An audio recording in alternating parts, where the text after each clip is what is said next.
बच्चों, उम्मीद है आप सभी की तैयारी अच्छे से चल रही होगी। आप में से बहुत लोगों ने कहा था कि कुछ ऐसे टॉपिक पे भी हम लोग डिस्कस करें या मैं आपको बताऊं कि जो यूपीएससी प्रीलिम्स या मेंस के लिए तो ज़रूरी है ही, वो ऐसा कंटेंट हो जो कंटेंट प्रीलिम्स में भी आ सके और अन्य पीसीएस के एग्ज़ाम के लिए भी महत्वपूर्ण हो। तो उसी संदर्भ में आज हम लोग बातचीत करेंगे। तो बहुत ध्यान से सुनना है, इसको नोट भी कर लेना है। और ये जो टॉपिक या जो हम जिस टॉपिक पे हम लोग बातचीत करेंगे वो काफ़ी महत्वपूर्ण रहेगा, आपके आने वाले सभी एग्ज़ामों के लिए काफ़ी महत्वपूर्ण रहेगा। तो आइए हम लोग उस पर बातचीत करते हैं। सॉरी, मिशन गगनयान का नाम आपने सुना है और उसके लिए अभी हाल ही में इसरो द्वारा सॉलिड रॉकेट बूस्टर HS-200 का जो है ना, ये परीक्षण किया गया है। ठीक है, कहाँ से किया गया है? तो श्रीहरिकोटा से किया गया, आंध्र प्रदेश, जहाँ से अन्य सैटेलाइट वगैरह प्रक्षेपित किए जाते हैं वहीं पे इसका भी किया गया है। इसका महत्व क्या है? ये गगनयान मिशन के लिए ये ज़रूरी है। इतना ही आप याद रखिए कि गगनयान मिशन के लिए ज़रूरी है और ये एक काफ़ी बड़ी उपलब्धि मानी जा रही है। ये सॉलिड जो रॉकेट बूस्टर है, ठीक है, ये दुनिया का सबसे बड़ा परिचालन बूस्टर है। ठीक है, HS-200 जो सॉलिड रॉकेट बूस्टर, इसका काफ़ी महत्व है। इस बूस्टर में जो नियंत्रण प्रणाली है, कंट्रोल जो सिस्टम है, वो दुनिया के सबसे शक्तिशाली इलेक्ट्रोमैकेनिकल एक्ट्यूएटर्स में से एक का इस्तेमाल किया गया। कहने का मतलब इसका जो महत्व है वो आपको गगनयान मिशन के लिए बहुत ही ज़रूरी है। और इसका डेवलपमेंट आप देखें, डेवलपमेंट किसने किया है, आपने पढ़ा होगा, VSSC ने इसका डेवलपमेंट किया है। VSSC Vikram Sarabhai space centre ने इसका डिज़ाइन किया है और ये विकसित किया है। तो ये एक इम्पोर्टेंट टॉपिक था जिसका हम लोगों ने अभी डिस्कस किया। दूसरा टॉपिक है, बहुत ही महत्वपूर्ण टॉपिक है, जो अभी हाल ही में सभी लोगों के चेहरे पे जो है ना खुशी ला दी थी, थॉमस कप। थॉमस कप के बारे में आप जानते ही हैं कि Thomas cup badminton world federation जो है उसके द्वारा ये आयोजित किया जाता है। बैडमिंटन वर्ल्ड फेडरेशन, BWF, ठीक है, BWF बैडमिंटन वर्ल्ड फेडरेशन द्वारा आयोजित किया जाता है थॉमस कप का। और पुरुष टीमों के बीच, मेल जो टीम है, पुरुष टीमों के बीच जो है ना ये होता है। आप पहले से GS में जानते हैं कि थॉमस कप और Uber cup. Thomas cup badminton से है लेकिन पुरुष टीमों के बीच प्रतियोगिता है और उबेर कप महिला टीमों के बीच प्रतियोगिता है। ठीक है, और ये हर 2 साल पे, थॉमस कप 2 साल पे आयोजित होता रहता है। ठीक है, हालांकि बहुत पहले की बात है। ठीक है, पहला थॉमस कप 1948-49 में आयोजित हुआ था, यानी बहुत पुराना ये प्रतियोगिता है। और थॉमस कप, उबर कप अक्सर पूछता रहता है। ठीक है, अभी जो थॉमस कप इंडिया की पुरुष टीम ने जीता है वो कहाँ पे आयोजित किया गया था? तो बैंकॉक, थाईलैंड में आयोजित किया गया था। इसको ज़रूर याद रखना है। 2022 में बैंकॉक, थाईलैंड में इसका आयोजन हुआ था और भारत ने इंडोनेशिया को 3-0 से हराया था। फाइनल में इंडोनेशिया को 3-0 से हराया था। 3-0 से किसको हराया था? इंडोनेशिया को हरा करके इंडिया ने ये जीता था। और काफ़ी इम्पोर्टेंट जो है ना ये रहेगा आने वाले एग्ज़ाम के लिए। ठीक है, और जो सात्विक और चिराग नाम या खिलाड़ियों का नाम भी पूछा जा सकता है। ठीक है, तो उसमें फेमस रहे सात्विक और चिराग, ठीक है। ये फेमस खिलाड़ी रहे इंडिया के। और के श्रीकांत, ठीक है। के श्रीकांत, सात्विक और चिराग, नाम आप याद कर लेंगे, ठीक है। के श्रीकांत, ठीक है, सात्विक और चिराग, ये 3 प्लेयर का नाम याद कर लेना है जो जिन्होंने भाग लिया था, ठीक है। तो काफ़ी इम्पोर्टेंट है। और इंडोनेशिया को हराना एक बड़ी बात थी कि वो सबसे सफल टीम है, सबसे most successful team in the world, ठीक है। उसने 14 टाइम्स 14 बार थॉमस कप का खिताब जीता है। चाइना दूसरे नंबर पे है और इंडिया पहली बार जीता है, ठीक है। इंडिया पहली बार जीता है। तो ये अभी काफ़ी बड़ी उपलब्धि थी इंडिया की, खासकर इंडियन बैडमिंटन जो टीम है उसकी। अभी हाल ही में एक और चर्चा में एक नाम रहा है, वो नाम है एलिजाबेथ बोर्ने। एलिजाबेथ बोर्ने, ठीक है, या एलिजाबेथ बॉर्न भी कहेंगे इसको, एलिजाबेथ बॉर्न, ठीक है। ये फ्रांस की न्यू प्राइम मिनिस्टर है, फ्रांस की नई प्राइम मिनिस्टर है, ठीक है। और ये फ्रांस की सेकंड महिला है जो प्राइम मिनिस्टर बनी, एलिजाबेथ बॉर्न, ठीक है। ये जो राष्ट्रपति, फ्रांस के राष्ट्रपति इमैनुअल मैक्रों के पहले जो गवर्नमेंट थी उसमें ये लेबर मिनिस्ट्री का भी पद इनको मिला था, लेबर मिनिस्टर थी, ठीक है। और अभी प्रधानमंत्री बनी है जीन कास्टेक्स। जीन कास्टेक्स जो है वहाँ के प्राइम मिनिस्टर थे, उनका जो है स्थान ये ले रही है। तो ये बड़ा इम्पोर्टेंट है। हालांकि पहली अगर महिला की बात करें जो फ्रांस की प्राइम मिनिस्टर थी वो एडिथ क्रेसन थी, और वो बहुत पहले की बात है, 91-92 की बात है, जब एडिथ क्रेसन पहली जो है ना प्राइम मिनिस्टर बनी थी और एलिजाबेथ बॉर्न ने दूसरी प्राइम मिनिस्टर बनी है। तो ये एक छोटा सा जो है ना फैक्ट है, पीटी के लिए ये इम्पोर्टेंट रहेगा, मेंस के लिए तो नहीं है लेकिन पीटी के लिए इम्पोर्टेंट है, अक्सर कई एग्ज़ाम में पूछा जाता है। इसी तरह से एक इधर जो है नाम चर्चा में आया है, एक पोर्टल का नाम बड़ा चर्चा में आया है, इसको ध्यान रखना है, गति शक्ति संचार पोर्टल। गति शक्ति संचार पोर्टल अभी लॉन्च किया गया है, जो इंडिया के टेलीकॉम मिनिस्टर हैं अश्विनी वैष्णव ने अभी लॉन्च किया है, गति शक्ति संचार पोर्टल। कि इसका काम क्या है, देखिए 5G रोल आउट को बढ़ावा देने का काम ये करेगा। 5G आ रहा है ना इंडिया में, तो 5G रोल आउट को बढ़ावा देगा। फाइबर तारों को बिछाने से संबंधित है, फाइबर जो केबल बिछ रहा है उसमें और गति लाने के लिए ये जो है गति शक्ति संचार पोर्टल लॉन्च किया गया है। और टावरों की स्थापना करने में, तो ये कहीं ना कहीं टेलीकम्युनिकेशन से रिलेटेड है और इसके द्वारा ये विकसित किया जा रहा है, इसलिए विकसित किया जा रहा है। आपने नेशनल ब्रॉडबैंड मिशन का नाम सुना होगा, तो नेशनल ब्रॉडबैंड मिशन NBM, उसके तहत आपको इस पोर्टल का जो है ना डेवलपमेंट किया गया है और इससे 5G के प्रसार में काफ़ी मदद मिलेगा। और तो इसको ध्यान रखना है, ये भी प्रीलिम्स के लिए ही है, खासकर PCS जैसे एग्ज़ाम वगैरह होते रहते हैं तो उसमें जो है इस तरह के सवाल पूछे जाते हैं, ठीक है।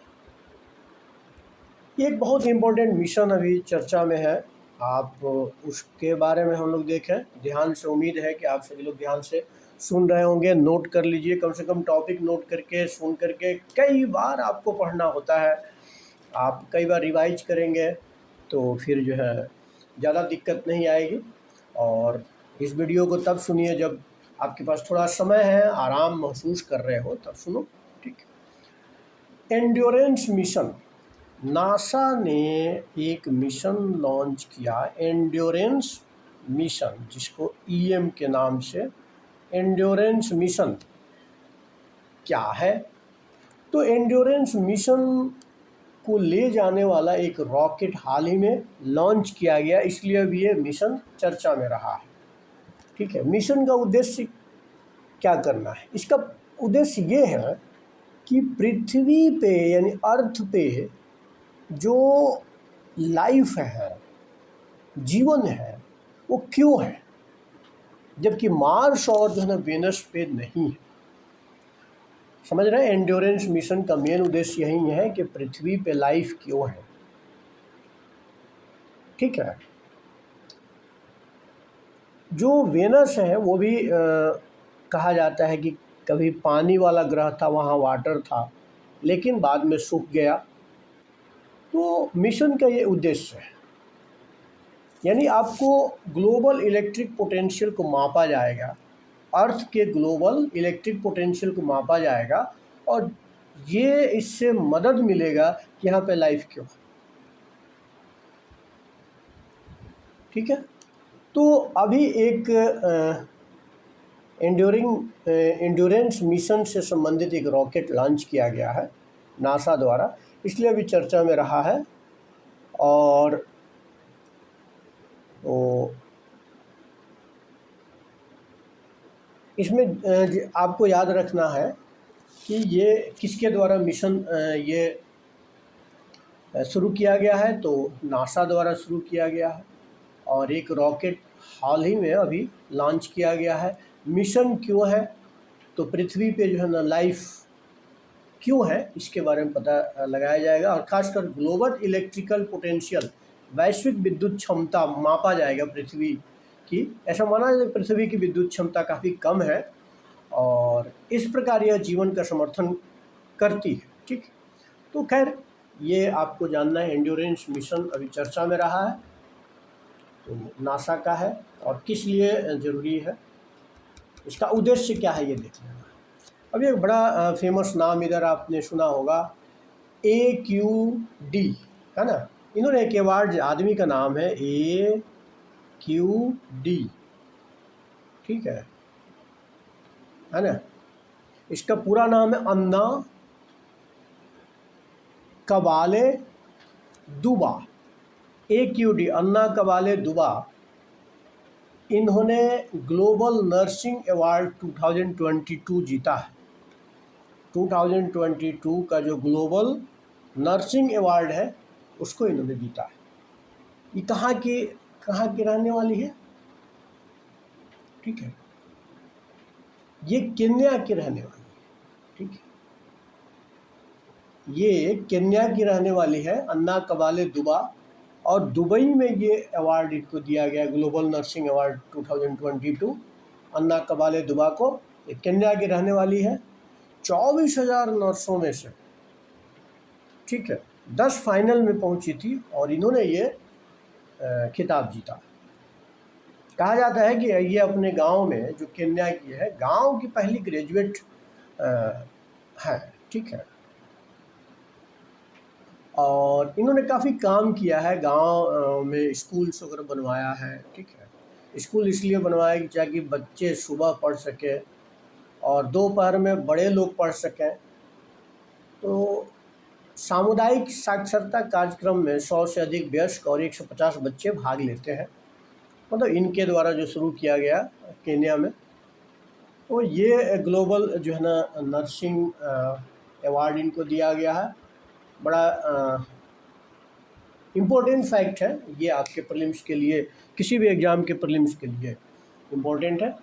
तो ये हम इसको देख सकते हैं। इसके बाद जो अगला मुझे लगता है कि एक और फैक्ट है जिसको हमें जानना चाहिए।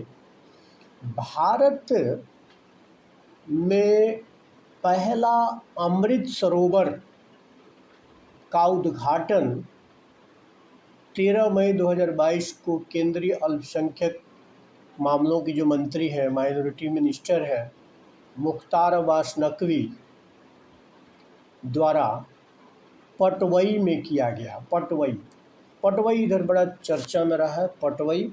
तो पटवई में किया गया, तो पटवई जगह भी इम्पोर्टेंट हो जाएगा, पटवई।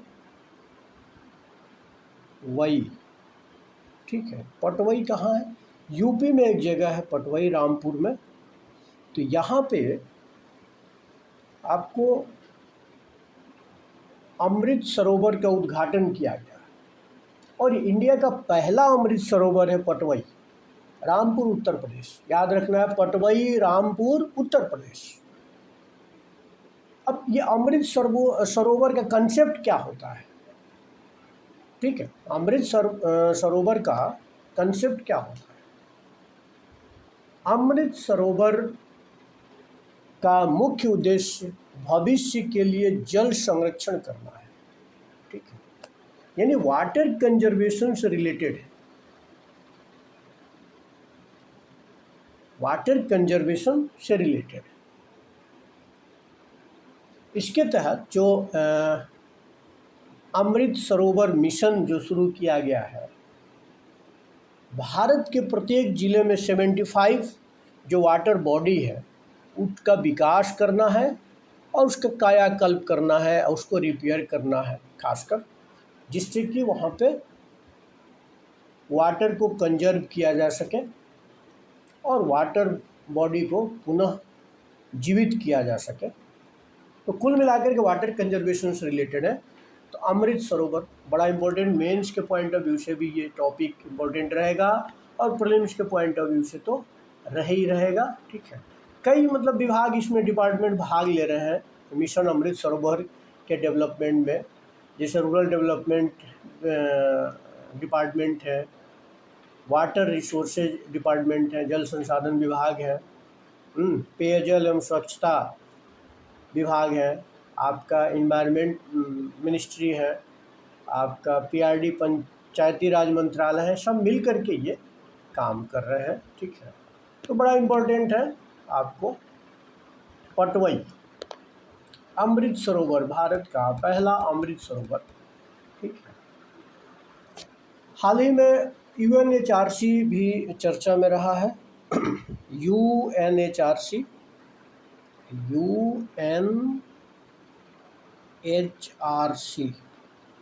ठीक है, यूएनएचआरसी यानी अब United nation human rights council चर्चा में रहा है। एक इसने गुप्त मतदान किया है। कौन किया है? यूनाइटेड नेशन जो जनरल असेंबली है, जिसको यूएनजीए कहते हैं, उसने गुप्त मतदान किया है। संयुक्त राष्ट्र महासभा उंगा, यूएनजीए ने गुप्त मतदान किया है, जिसमें आपको रूस को यूएनएचआरसी से रिप्लेस कर दिया गया है। किसको रिप्लेस कर दिया गया? रसिया को रिप्लेस कर दिया गया है और उसकी जगह पे चेक गणराज्य, चेक रिपब्लिक, ठीक है, उसकी जगह पे चेक रिपब्लिक जो है, चेक रिपब्लिक को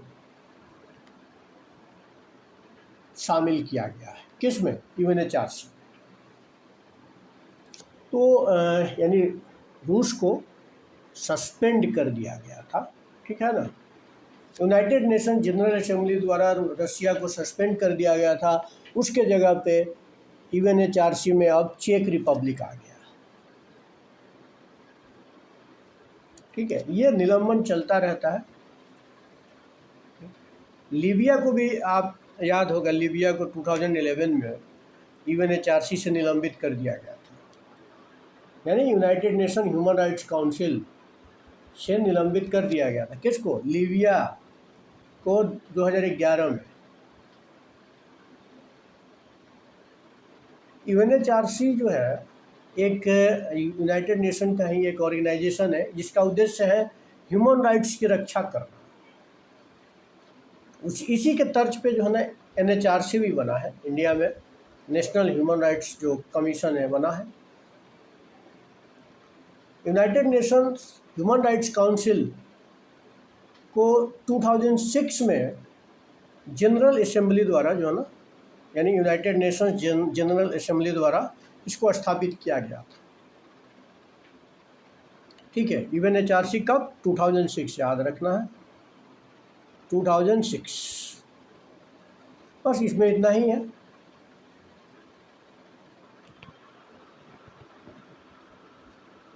इसका हेडक्वार्टर तो आपको पता ही होगा, जेनेवा में इसका हेडक्वार्टर है यूएनएचआरसी का।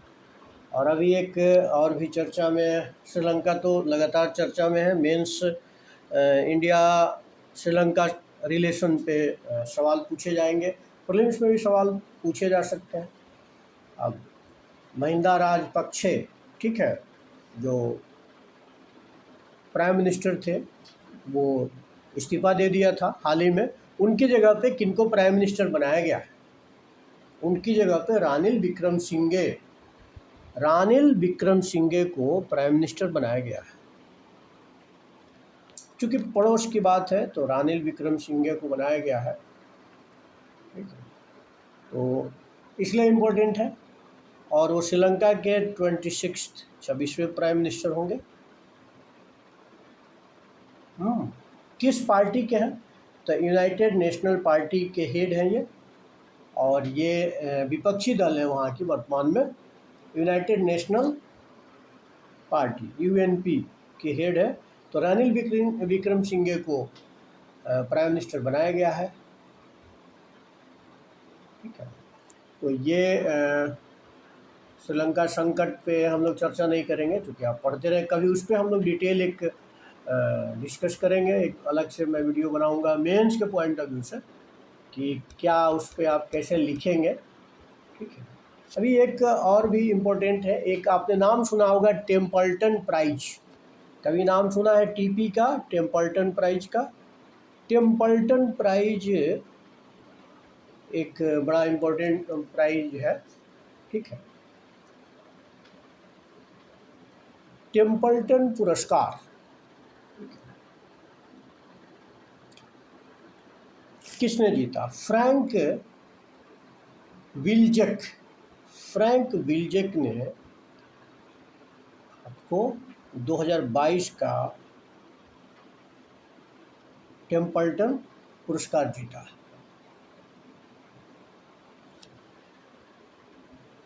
अभी जो है वो कौन है टेम्पल्टन पुरस्कार जीतने वाले? फ्रैंक विल्जेक कौन है? तो एक भौतिक विज्ञानी है, ठीक है, एक साइंटिस्ट है, और इनको दिया गया।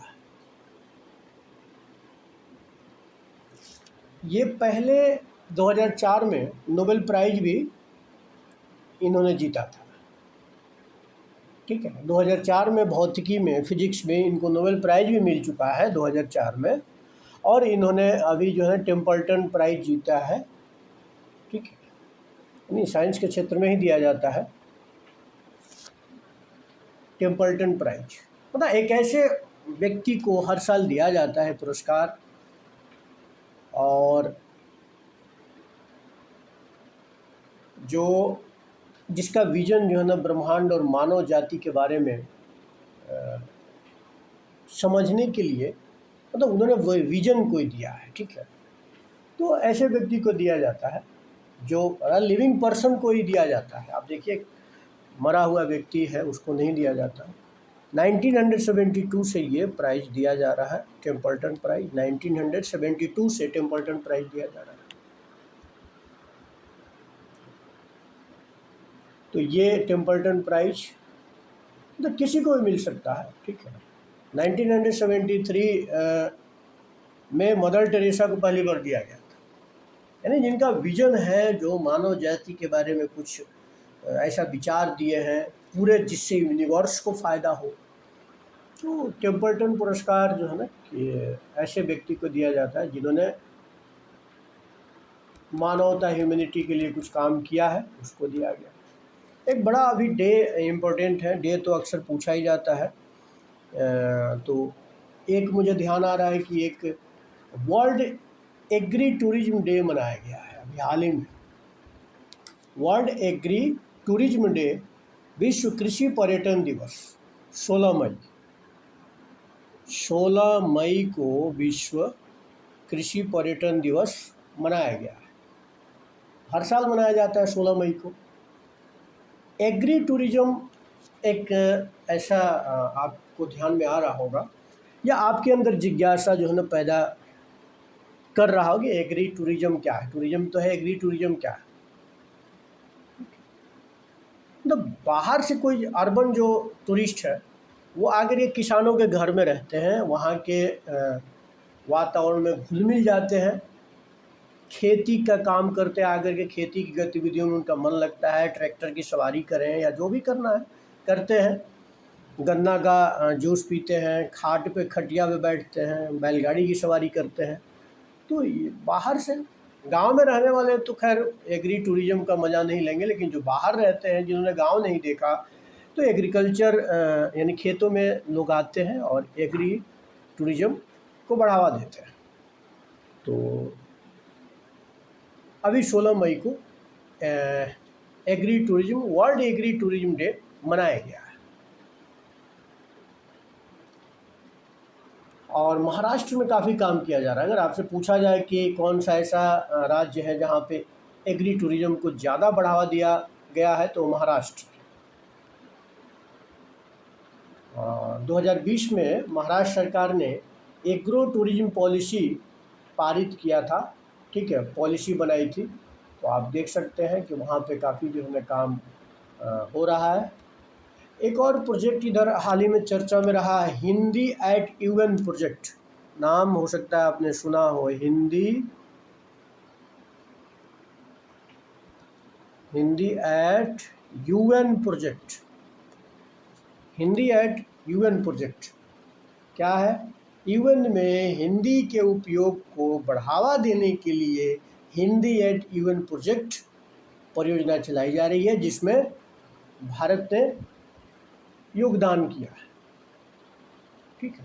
भारत सरकार द्वारा ये शुरू की गई एक परियोजना है जिसमें हिंदी को संयुक्त राष्ट्र यूएन की सार्वजनिक मतलब वहाँ भाषा को बढ़ावा देना और पहुँच को बढ़ावा देना है, हिंदी को बढ़ावा देना, ताकि हिंदी भाषी आबादी के बीच जो ना वैश्विक मुद्दों के बारे में जागरूकता फैलाया जाए। तो ये एक बड़ा इम्पोर्टेंट आपको प्रोजेक्ट है, हिंदी के उपयोग को बढ़ावा दिया जाए यूएन में और उसके माध्यम से पूरे वर्ल्ड में हिंदी का प्रचार प्रसार हो, है ना। हालांकि हिंदी आधिकारिक भाषा नहीं है, आपको मालूम, संयुक्त राष्ट्र की आधिकारिक भाषा हिंदी नहीं है, लेकिन भारत सरकार लगातार ये प्रयास कर रही है कि हिंदी को आधिकारिक भाषा मिले। तो प्रश्न उठता है कि आधिकारिक भाषाएं कौन कौन सी है? तो आपको स्पेनिश है, रशिया है, मतलब रशियन है, और फ्रेंच है, इंग्लिश है, अरेबिक है और चाइनीज है। ये 6 भाषाएं हैं जिनको आधिकारिक भाषा के रूप में मान्यता दिया गया है। एक इधर बड़ा इम्पोर्टेंट भारत एक जो है एसोसिएशन का अध्यक्ष बना है, ये लास्ट टॉपिक है, हम लोग डिस्कस कर लेते हैं। इसका नाम है AAEA, इसका जो है ना चेयरमैन बना है भारत। अब association of Asian election authorities, association of Asian election authorities का अध्यक्ष बना है 2022-24 के लिए। भारत को AAEA के अध्यक्ष के रूप में चुना गया है, ठीक है, क्लियर। तो ये फिलीपींस के मनीला में जो एग्जीक्यूटिव बोर्ड की बैठक हुई थी, उसी में मनीला में भारत को चेयरमैन बनाया गया, अध्यक्ष बनाया गया AAEA के, ठीक है। और ECI का जो वहाँ पे प्रतिनिधि मंडल गया था, ठीक है, ECI ही रिप्रेजेंट करेगा ना भारत का चुनाव आयोग, वही। और AAEA क्या है? ये एक जो है स्वतंत्र और निष्पक्ष चुनावों को बढ़ावा देने वाला एक संस्था है, जो 1998 में इसकी स्थापना की गई थी AAEA की। और भारत में जाहिर सी बात है, भारत जो चुनाव कराता है वो विश्व का जो है ना सबसे बड़ा लोकतंत्र और इतना बड़ी आबादी में चुनाव करा लेना अपने आप में एक बड़ी उपलब्धि है। तो भारत का जो है ना AAEA के का अध्यक्ष बनना एक महत्वपूर्ण उपलब्धि है और भारत जो है ये एक संस्थापक इसका सदस्य भी है। तो इसी तरह से आप सभी पढ़ाई करते रहें और इसको 2 बार 3 बार सुनें, मनन करें और ज़रूर फ़ायदा मिलेगा। तो ये आपका डिमांड था कि नहीं इस तरह के टॉपिक्स पे भी हम लोग डिस्कस करें, तो इसके लिए मैंने ये आपको एक शुरू किया है श्रृंखला ये भी, जिसमें प्रीलिम्स भी समाहित हो जाए, मेंस का भी कुछ टॉपिक आ जाए और बाकी वो हमारा मेंस का जो 2023 यूपीएससी का जो सीरीज है वो तो चलता ही रहेगा। बहुत बहुत सभी को शुभकामनाएं, अच्छे से पढ़ते रहिए। धन्यवाद।